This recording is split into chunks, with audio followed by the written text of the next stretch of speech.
Good morning guys, good morning from a place near to my home. So आज है 28th of sorry 29th to be exact 29th of May and मैं निकल पड़ा हूँ अपने सफ़र पे। So it's been a quite long time कि मैं राइड पे निकल रहा हूँ। सो राइड होने वाला है बिल्कुल ही सोलो। तो अभी मैं अपने घर के गलियों से निकल रहा हूँ यहाँ से चलेंगे सीधा कल्याणी एक्सप्रेस वे और फिर उसके बाद का रूट कल्याणी एक्सप्रेस वे पे जाने के बाद ही आपसे शेयर करेंगे। जा रहा हूँ नॉर्थ बंगाल की तरफ। अभी तक ऑन द वे में ही कुछ प्लान करेंगे। इतना कुछ खास प्लान हुआ नहीं है क्योंकि सोलो जा रहा हूँ तो कहीं भी जा सकते हैं फ़ायदा ऑफ सोलो राइड। कोलकाता के गर्मियों में सुबह का समय बहुत ही थोड़ा सा वेदर ठंडा हो जाता है तो काफ़ी प्लीजिंग लग रहा है अभी। एक्चुअली धूप थोड़ा जल्दी निकलने का मकसद यही है, कम से कम राइड करना पड़े धूप में। जितना ज़्यादा हो सके मैं कवर करना चाहूँगा अंधेरे अंधेरे में। देखते हैं कितने दूर तक कर पाएंगे। आज का डेस्टिनेशन वैसे तो सिलीगुड़ी तक का ही है। सो अभी हम लोग हैं कल्याणी एक्सप्रेस वे पे और थोड़ा थोड़ा दिन का उजाला भी निकल रहा है। आसमान बिल्कुल ही मेरे राइट साइड में ऑरेंज हो रखा है बिल्कुल। चलिए ऐसे ही ठंडी ठंडी हवा का मज़ा लेते हुए आगे बढ़ते रहते हैं। और यहाँ से है Naihati left side 2.2 kilometres, Kalyani 13 kilometres. तो हम फर्स्ट स्टॉप अपना कल्याणी में जाके लेंगे। यहाँ से 13 किलोमीटर थोड़ा चाय वाय पियेंगे क्योंकि सुबह का टाइम है। तो सीधे आप लोगों से मुलाकात होगी चाय पे।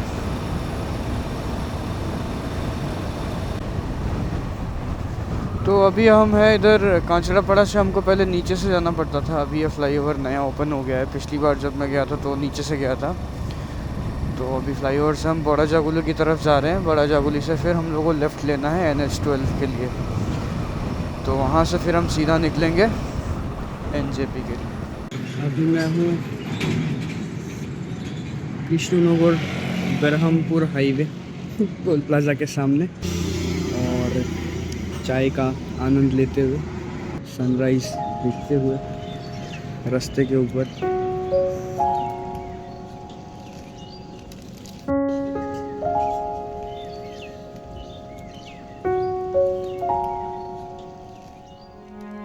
तो अभी मैं हूँ बेटवा टावरी में और मैं कोशिश करूँगा कि सुबह जितना ज़्यादा से ज़्यादा किलोमीटर कवर किया जा सके उतना बढ़िया रहेगा मेरे लिए, क्योंकि फर्स्ट स्टेज में जितना ज़्यादा हो सकता है उतना कवर करेंगे। और बेटवा टावरी को हम क्रॉस करके निकलेंगे और सनराइज़ बिल्कुल ही अच्छे से हो गया। अभी मेरे राइट साइड में है बिल्कुल, थोड़ा सा पीछे सन। तो चलिए आशा करते हैं आज सूर्य देवता अपना प्रकोप है उसको थोड़ा नॉर्मल ही रखे हमारे ऊपर और बारिश भी ना आए तो बढ़िया रहेगा। थोड़ा प्लीजेंट मौसम रहेगा तो राइड करने में भी मज़ा आएगा और नज़ारे भी अच्छे आएंगे। तो अभी 6:13 हो रहा है और घर से निकले हुए ऑलमोस्ट मुझे 100 किलोमीटर हो चुका है। एक्चुअली मैं ट्रिप जो है वो ज़ीरो करना भूल गया था। एक पेट्रोल पंप पे रुका था, वहाँ पे मैंने फिर ट्रिप को ज़ीरो किया जो कि मेरे घर से 57 किलोमीटर्स दूर है।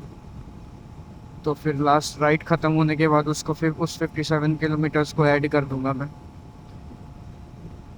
तो चलिए टोल आने वाला है सामने 1 किलोमीटर पे। लगभग 3 या 4 टोल मैंने क्रॉस किया है, नाम मैंने नहीं देखा। चलिए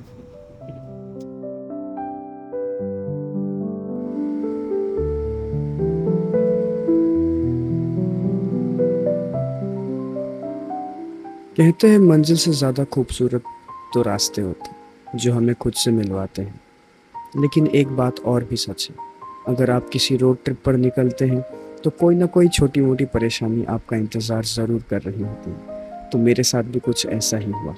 Barhampur Farakka toll plaza cross करने के बाद मैं एक चाय की टफरी पर रुका था, वहाँ चाय पीने के बाद जब मैंने अपनी यात्रा दोबारा शुरू की तो मैंने अपने माइक का जो कनेक्शन है कैमरा के साथ दिया ही नहीं। बहुत देर तक मैं रिकॉर्ड करता रहा और फिर बाद में जाकर जब मैंने अगली स्टॉप पे अपना फुटेज चेक किया तब देखा कि माइक तो मैंने कनेक्ट ही नहीं किया और आवाज़ आई ही नहीं। पहले तो थोड़ा अफसोस हुआ, लेकिन फिर सोचा शायद कुछ कहानियाँ कैमरे की नहीं, दिल की आवाज़ से ज़्यादा खूबसूरत लगती है। इसलिए आज इस सफ़र के कुछ छोटे छोटे टुकड़ों को मैं अपनी आवाज़ में आपको सुनाऊंगा।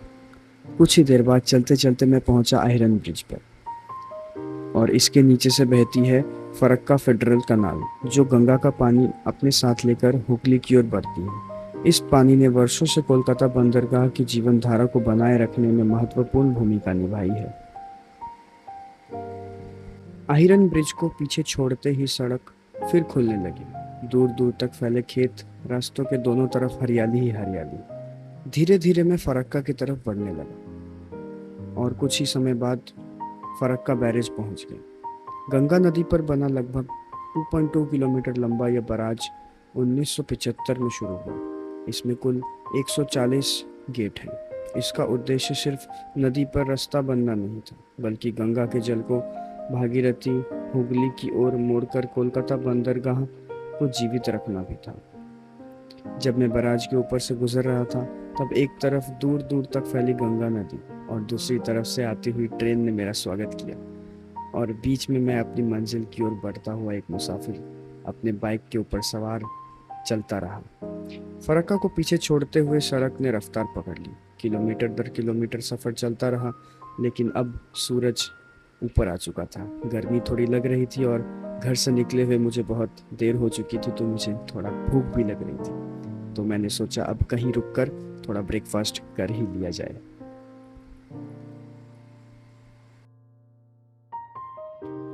हेलो। मैं अभी हूँ, कौन से टोल प्लाजा पे हूँ नाम नहीं पता। एक टोल प्लाजा पे रुका था टॉयलेट वगैरह करने के लिए, एंड घर से मेरी प्यारी माता श्री ने कुछ बना के दिया है ब्रेकफास्ट के लिए, तो वो ही करूँगा मैं अभी। एक टिप सोलो राइडर्स के लिए, अगर आप सोलो ट्रैवल कर रहे हो तो ऐसे टोल प्लाजाज है ना, वहाँ पे आपको टॉयलेट्स वगैरह मिल जाएंगे, तो आप वहाँ पे अच्छे से मतलब गाड़ी वगैरह पार्क करके, ये टोल प्लाजा का ही पार्किंग है, देखो इस साइड कैमरा वैमरा लगा हुआ है, तो सामान वामान के लिए कोई टेंशन नहीं है। तो आप यहाँ पे आराम से अपना सामान रख के वॉशरूम वगैरह जाके कर सकते हो अपना। तो अभी मैं करूँगा अपना ब्रेकफास्ट, और फिर ब्रेकफास्ट करने के बाद से निकलेंगे, ठीक है।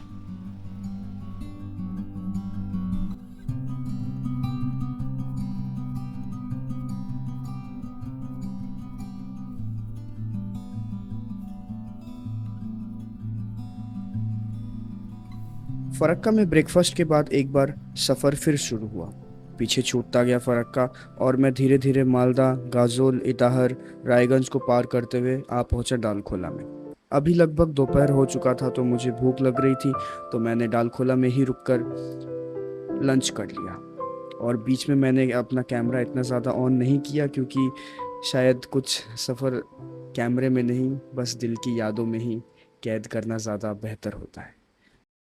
द ट्रिप अपडेट इज़, अभी मैं हूँ डालखोला से थोड़ा सा पीछे, और टाइम हो गया है लंच का, and this is my lunch. दाल चावल और चिकन लिया है, खाते हैं, पापड़ भी है। गर्मी बहुत है, तो थोड़ा रेस्ट ले लेके ही जा रहा हूँ। चलो खाना खाने के बाद निकलेंगे आराम से। लगभग मैं पहुँचने वाला हूँ डालखोला। थोड़ा पहले रुका था मैं, और लंच किया वहाँ पे। थोड़ा ज़्यादा ही टाइम रुक गया बस थोड़ा कोल्ड ड्रिंक्स वगैरह पी लिया। अभी चलेंगे सीधा, अभी सिलीगुड़ी में जाके ही होटल में रुकेंगे। ज़्यादा नहीं है, यहाँ से शायद 150 किलोमीटर के आसपास ही है। तो चलिए चलते हैं, और डालखोला के बाद आएगा किशनगंज, जो कि बिहार में पड़ता है। किशनगंज क्रॉस करके हम सीधा चले जाएंगे अपने होटल। 3:31, और मेरे लेफ़्ट साइड में आप देख सकते हैं चाय के बागान शुरू हो गए हैं। इसका मतलब हम पहुंचने वाले हैं सिलीगुड़ी तो चलिए, अभी बिजली मानी पहुंच चुके हैं हम लोग। बिजली मानी से अभी ज़्यादा दूर है नहीं, 1 घंटा रह गया है बस। 1 घंटे में हम पहुंच जाएंगे अपने होटल में। वहीं से फ़ोन आया था अभी। चलो आज का ड्राइव बहुत ही तगड़ा चला है मैंने, मुझे खुद पर ही प्राउड हो रहा है।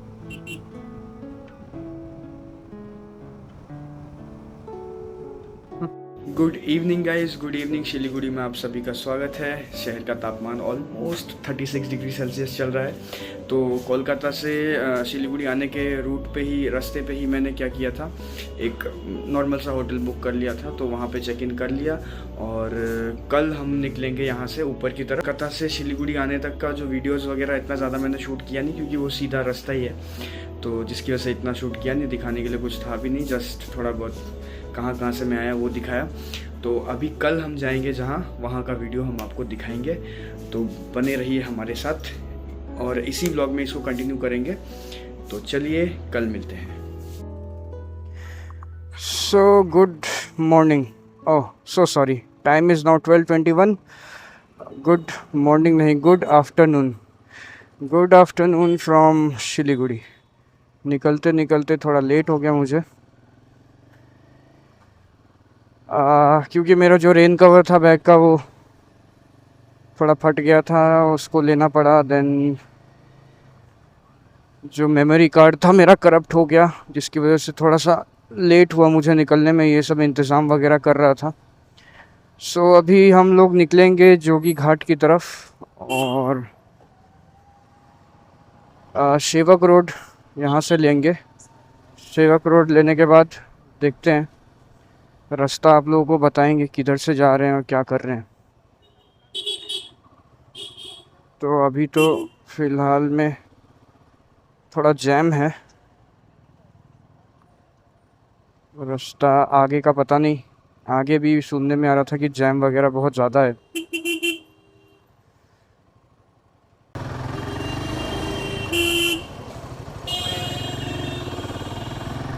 तो चलो, सेवक रोड में उठने के बाद आप लोगों से मुलाकात होगा। तो अब हम चढ़ चुके हैं सेवक रोड पे और देख ही सकते हैं जैम लगा हुआ है। पहाड़ थोड़े थोड़े दिखने चालू हो गए हैं, हवा भी थोड़ा थोड़ा ठंडा ठंडा लग रहा है।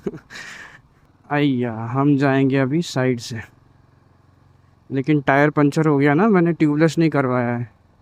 टायर पंचर हो गया ना तो ख़त्म है कहानी।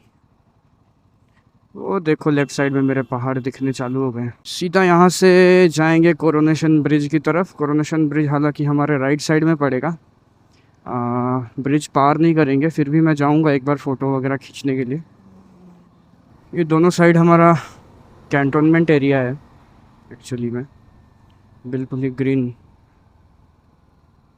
हालांकि रोंग टोंग के साइड से मैं जा सकता था, वहाँ पे व्यूज़ और भी तगड़े तगड़े आते हैं, लेकिन वहाँ से टाइम ज़्यादा लग जाएगा क्योंकि मुझे निकलने में लेट हो गया।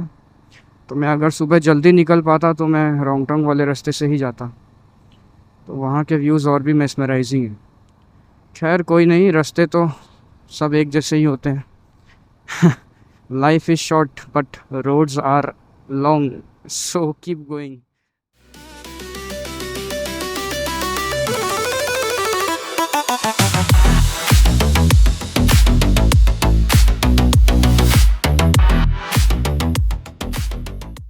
कोरोनेशन ब्रिज मैंने कहा था कि मैं जाऊंगा, लेकिन कोरोनेशन ब्रिज की तरफ बहुत लंबा जैम था तो मैं नहीं जा पाया, मैं क्रॉस करके आ गया। तो बहुत लंबा जैम है नीचे जाने के लिए।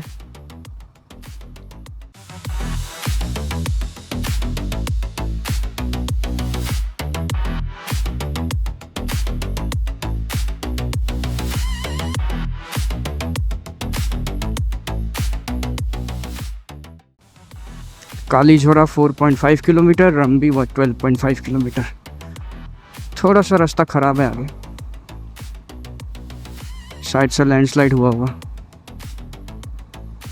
ओहो, तीस्ता रिवर देखो नीचे, पता नहीं कितना दिख रहा होगा।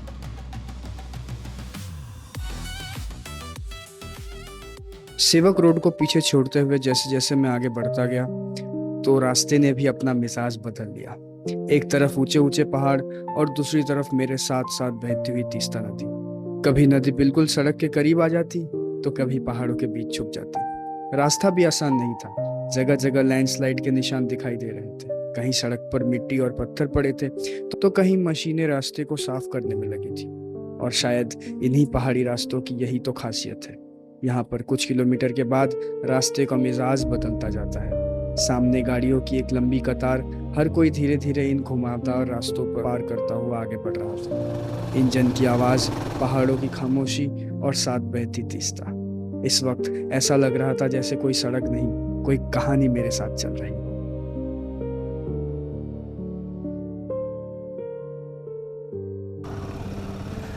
अभी हुआ ये कि मैं गूगल देख के जा रहा था तो मैं गलत चला गया एक्चुअली में, बहुत दूर तक, लगभग 1-1.5 किलोमीटर। तो मुझे वहीं से ऊपर जाने का रास्ता है मोंगपू की तरफ, वहाँ से जाना पड़ेगा। पहाड़ों में आएंगे तो गूगल मैप्स के भरोसे मत आओ। पिछली बार भी मेरे साथ यही हुआ था। मैंने सोचा इस बार मैं सीधे सीधे रास्ते से जा रहा हूँ तो क्या पता गूगल सही दिखा दे, लेकिन इस बार भी गूगल ने धोखा दे दिया।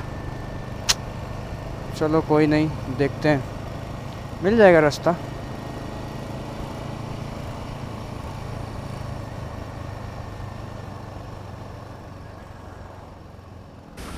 ओके, सो रास्ता अभी मिल गया है। मैं इस तरफ से आया था, ये जो गाड़ी आ रहा है इस तरफ से आया, सीधा निकल गया। ऊपर चढ़ना है मेरे को, जो ऊपर रास्ता जा रहा है इस तरफ से, उस वाले रास्ते पे जाना है मेरे को, इस तरफ जाना है। चलो भैया चलते हैं। अच्छा हुआ मैंने मैप चेक कर लिया, नहीं तो मुझे पता नहीं कहाँ ले जाता वो। इस तरफ है कि किस तरफ है?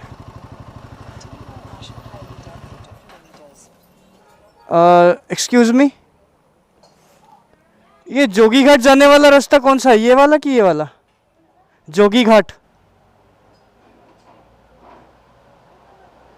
ऊपर वाला, ऊपर वाला। Okay, thank you.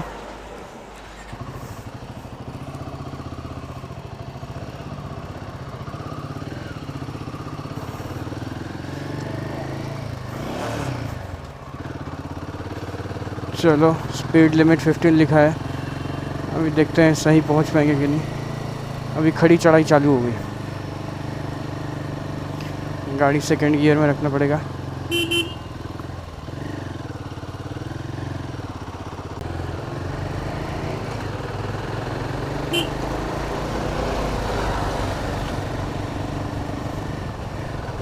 यहाँ के ड्राइवर्स गाड़ी देख लेते हैं अपने आप और फिर छोड़ देते हैं। चलो सही रास्ते पे हूँ अभी। ओहो, देखा, अभी यहाँ से गाड़ी आने से तो मुश्किल हो जाता।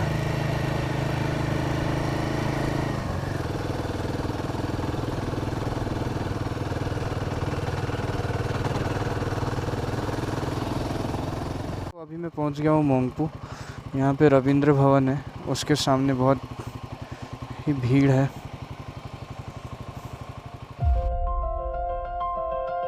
मोंगपू से निकलने के बाद सफ़र का अंदाज ही कुछ और हो गया। अब ना तो कोई जल्दी थी, ना किसी मंजिल तक पहुंचने की बेचैनी। बस धीरे धीरे पहाड़ों को महसूस करते हुए, हर मोड़ को देखते हुए अपनी बाइक के साथ उस खूबसूरत रास्ते पर आगे बढ़ता रहा। कभी सामने बादलों से घिरे पहाड़, कभी सड़क के किनारे हरियाली, और कभी ऐसा नज़ारा जहाँ कुछ पल के लिए बस रुककर उस खूबसूरती को देखते रहने का मन करे। रास्ता भले ही घुमावदार था, लेकिन सफ़र बेहद खूबसूरत होता जा रहा था। और आखिरकार कुछ देर चलने के बाद और कुछ सफ़र तय करने के बाद मैं पहुंच चुका था जोगी घाट।